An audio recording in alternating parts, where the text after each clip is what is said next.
Halo, nama saya Nicholas Benyamin. Untuk kali ini saya mau menjelaskan dari program studi manajemen PJJ untuk mata kuliah pengantar bisnis. Untuk dosennya yaitu Bu Rati Anggoro Wilis, SEMM. Ini untuk kali ini saya dengan menyampaikan untuk judulnya peluang bisnis sebagai iklan dalam bidang biro jodoh. Untuk nama saya Nicholas Benyamin, untuk NIM-nya 2402010101777 untuk kelas MJ203.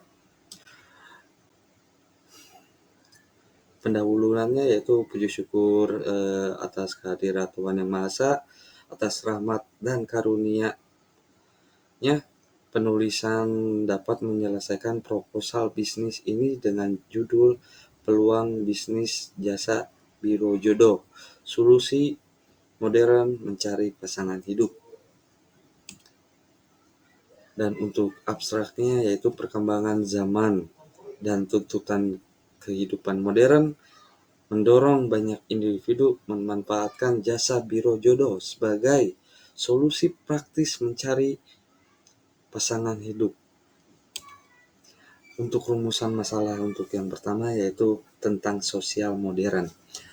Bagaimana biro jodoh dapat menjadi solusi efektif bagi individu usia produktif antara umur 25 sampai 40 tahun yang kesulitan menemukan pasangan akibat kesibukan kerja dan terbatasnya lingkup pergaulan di era digital.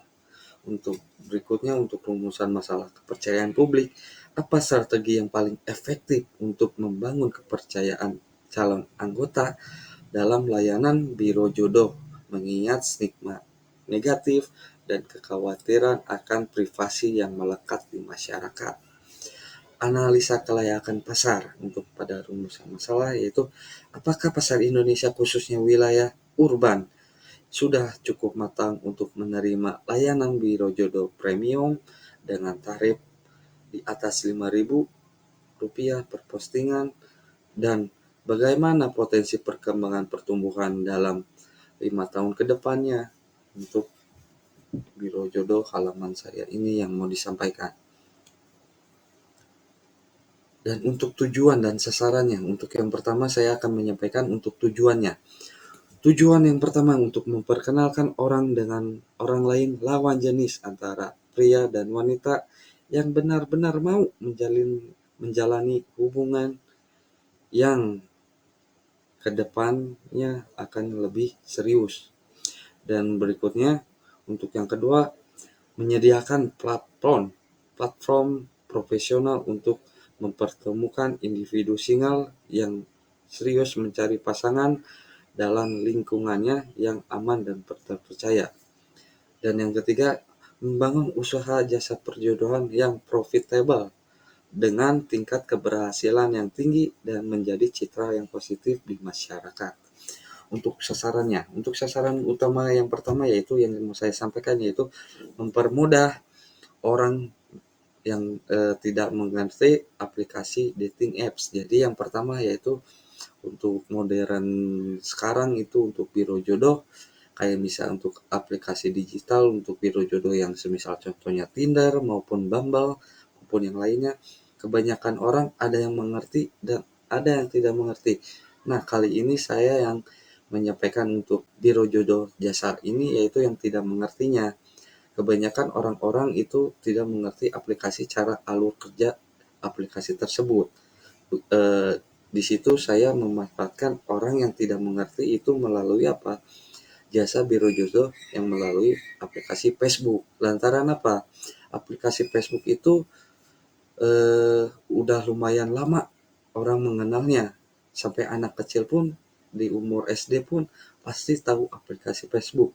Sedangkan untuk ibaratkan orang tua ataupun yang udah di atas 25, sebagian orang belum tentu tahu aplikasi Tinder maupun Bumble tersebut.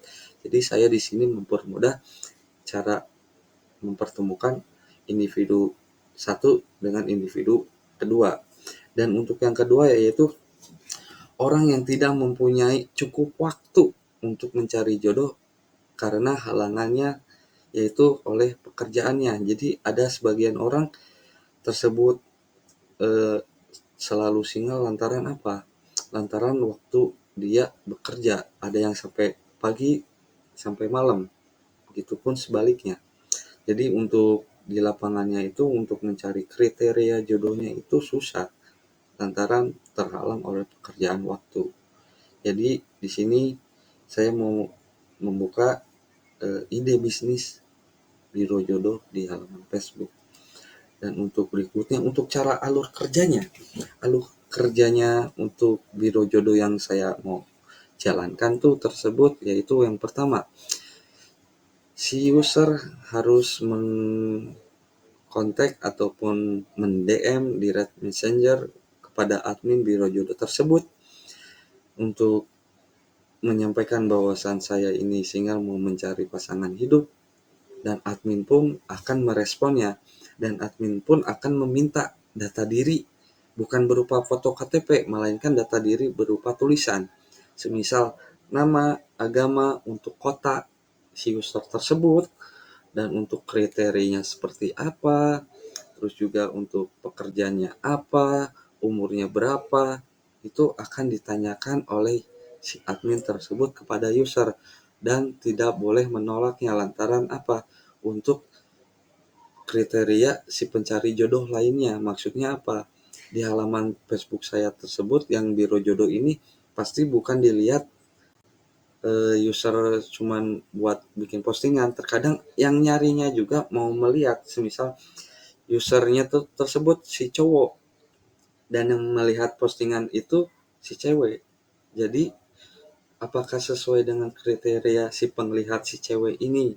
Kalau semisal sesuai kriteria, mungkin akan melalui proses ke admin, ataupun si admin tersebut membuat postingan akan men-tag si orang yang pencari jodoh tersebut, si cowok.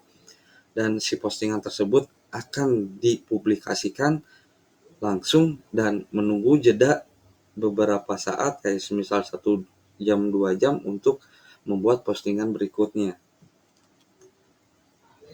Dan perencanaan keuangan dan strategi. Untuk perencanaan keuangan yang pertama yaitu yang dibutuhkannya agar halaman biro jodoh berkembang, yaitu untuk keuangannya pertama yaitu laptop. Laptop butuh kita membutuhkan laptop dengan uang tersebut yang dibuat buat beli laptop maupun koneksi agar si halaman biro jodoh itu berkembang. Berikutnya, untuk setelah berkembang itu bakal apa?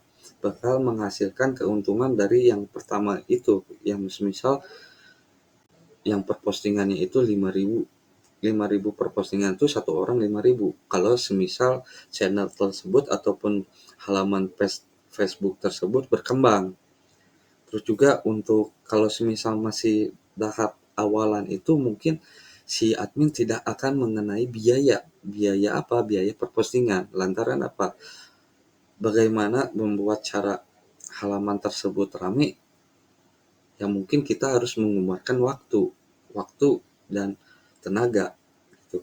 Untuk strateginya yaitu untuk strategi biar gimana cara halaman tersebut rame dikunjungi oleh banyak user atau para pencari jodoh, yang dimana pertama-tama itu untuk si user diwajibkan mengfollow akun biro jodoh tersebut menjadi persyaratan dasar, dan untuk persyaratan datanya juga harus disampaikan kepada admin agar bisa menyampaikan dengan ramai gitu, menyampaikan dengan benar. Terus juga untuk halaman Facebook kalau semisal ramai ya itu mengambil keuntungan tiap ada user minta postingkan data dirinya, mungkin si admin akan mengenai biaya Rp5.000.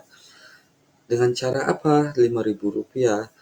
Setelah saya telusuri untuk pembayarannya itu untuk digital, kayak semisal ShopeePay, terus juga untuk Dana, OVO maupun Cbank itu menerima untuk pembayarannya minimal Rp5.000 juga sudah bisa diterima oleh bank tersebut. Kalau untuk BCA Mandiri mungkin ada minimal tarifnya, tapi ini saya memastikan Rp5.000. Kenapa?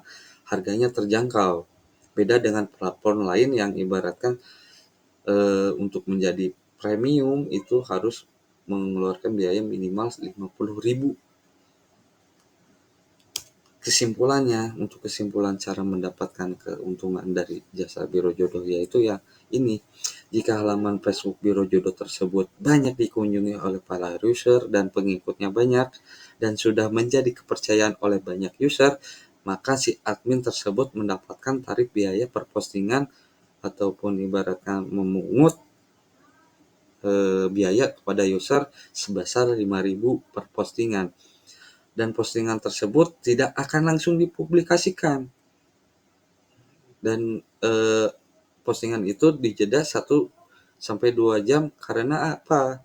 Karena agar postingan tersebut tidak tertimpa dengan user lain atau disebutnya tenggelam oleh user-user para pencari jodoh tersebut agar bisa dilihat oleh banyak user yang melihatnya juga gitu. Jadi ini saya mau menyampaikan untuk contohnya untuk ini, untuk dari biro jodoh yang entar saya mau menjalankannya, yaitu ini contohnya status, jumlah anak keberapa dari keluarganya, berapa bersaudara, suku, kota, domisili, pendidikan terakhir, terus juga tinggi badan, berat badan, hobi, agama maupun kebiasaan sehari-hari semisal hobi itu. Terus kriterianya seperti apa? Ini adalah contohnya. Terus juga untuk emailnya juga ini sebagai contoh.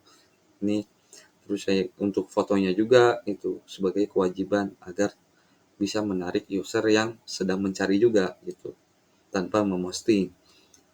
Terima kasih atas presentasi kali ini. Mohon maaf jika saya ada kesalahan dari ucapan, tutur kata atau yang tidak mengenakan. Mohon maaf. Sampai jumpa.